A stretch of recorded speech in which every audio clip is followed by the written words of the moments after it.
awalnya ini tipis, kemudian ini menyatu. Ini garis yang ini menyatu pada akhirnya kayak gini. Sehingga tidak kayak garis-garis lurus ini. Nah, jadi ini ikut dilengkungin. Nah, iya, nah ya benar seperti itu. Oke. Sip. Daun pintunya sudah buka, daun jendelanya belum. Daun jendela Orang buka kan. dienceng apa? Oh iya. Ya, dimanceng gini. Iya. Nah, manceng gini kan buka. Ya. Oke. Orang nggak gambar mobil, Pak. Iya. Kuwi dening iwake kaya ndur kasur. Nah, ini Kayak ndur kasur. masang Parabola. parabolanya terlalu tinggi nanti kena petir. Oh iya. Parabola paling tinggi nih sekian ini. Jadi di sini nih. Berarti tanam di tanah. Enggak, belum, tidak harus di tanah, artinya yang penting tidak melampaui atap ini. Ya. Boleh di tanah, boleh di lengkung gini ke sana ya boleh. Gitu. Ya, oke. Ini nilainya 83. Murah banget. Ada guys, ada ya ikan kok ada di atas kasur. Oke. Hari ini kita bareng Saridin, bareng Ibu Pengawas kita, bareng Pak Khalidin, bareng Mas Fauzi. Oke guys, kita gitu terus guys. Ya kalau ada kelemahan ya ada kelemahannya. Kelemahannya di ini saya akan menyempurnakan seperti ini. Atau yang nilainya mau 100 tidak menyempurnakan, tetapi justru membalikan 180 derajat. Dikalahkan. Iya, gitu. Jadi bukan kemudian saya sependapat dengan pendapat saudara bukan Itu ya. tidak dapat nilai. Jadi dia harus mencari second opinion. Iya, betul. Jadi mencari opini-opini yang lain yang merupakan solusi atau pemecahan masalah. Jadi yang dinilai pertama adalah kemampuan menyampaikan gagasan. Yang pertama ya. Yang kedua, kemampuan menyampaikan pemecahan masalah. Hanya ketika menyampaikan masalah dan gagasan ini harus santun. Nah, terus semua itu menggunakan bahasa Indonesia baku yang mudah, yang komunikatif, yang mudah dipahami oleh komunitas tersebut. Ya. Mengapa harus menggunakan bahasa Indonesia baku? Ini dikarenakan tim tidak selamanya Orang Banyumas. iya, betul, orang Banyumas. Ya. Kayak kemarin ketika panjenengan mengusulkan 3 kebutuhan pokok, sandang, pangan, papan. Nah, itu kan bahasa daerah ya. Ketika itu katakanlah penilainya orang yang tidak paham dengan sandang, pangan, papan, tidak paham gitu loh. Misalnya orang Batak dan seterusnya gitu. Oke. Nah, berikutnya harus mengingat waktu ya.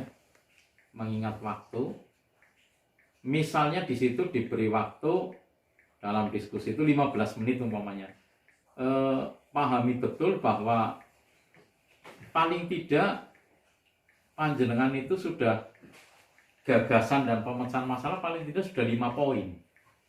Ya, minimal itu 5 poin. Katakanlah gagasannya 2, pemecahan masalahnya 3 misalnya, atau dibalik atau ini. Jangan sampai pasif dari awal sampai akhir, tidak pernah menyampaikan gagasan, juga tidak pernah memberikan pemecahan masalah. Ya, itu. Nanti dari tim penilai menyampaikan pertanyaan secara umum, tidak ditujukan ke ABCD. Nah, kesempatan itu silakan diambil dan upayakan jawabannya itu sempurna. Sebab kalau jawabannya hanya kandungan kebenaran hanya 40%, ya nilainya 40. Kalau kandungan hanya 25%, ya 25. Artinya yang kalau 25, yang 75 kan berarti jatuh ke yang lain.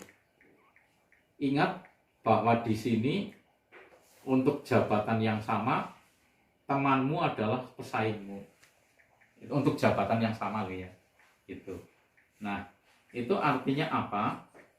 Jadilah yang terbaik dalam kelompok diskusi itu ya. Ya. Berikutnya jangan blunder ya. Blunder itu yang terjadi sering begini. Di awal menyampaikan gagasan A, oke, sudah bagus. Malah di akhir malah menyatakan yang kebalikan dari yang tadi sudah bagus. Iya, gagasannya sendiri. Itu artinya itu blunder ya. Orang ini kayak gol bunuh diri gitu ya. Mancel-mancel. Nah iya, tidak punya keteguhan hati. Nah itu harus diingat gagasan apa yang saya sampaikan ini ya. Oke. Semua yang kita sampaikan jika mungkin ada dasar hukumnya. Kalau itu misalnya verifikasi keuangan misalnya, menurut pasal sekian ayat sekian ini bla bla bla bla menyatakan seperti ini, sehingga menurut pendapat saya demikian.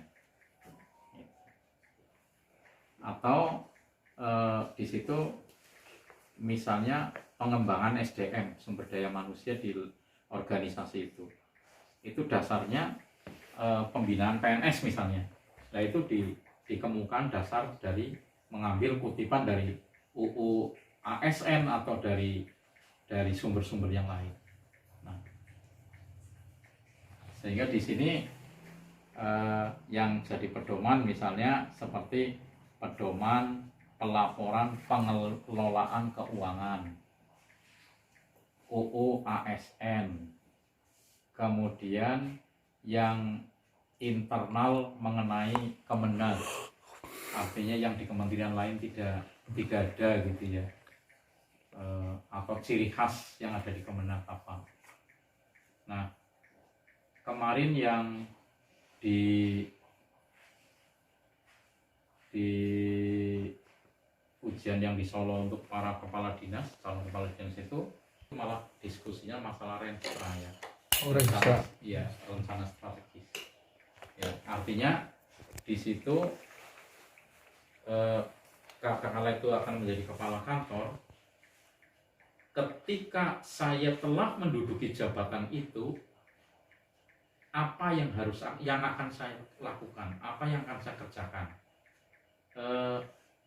Panjenengan mengungkapkan kekurangan atau kelemahan kantor saya sekarang.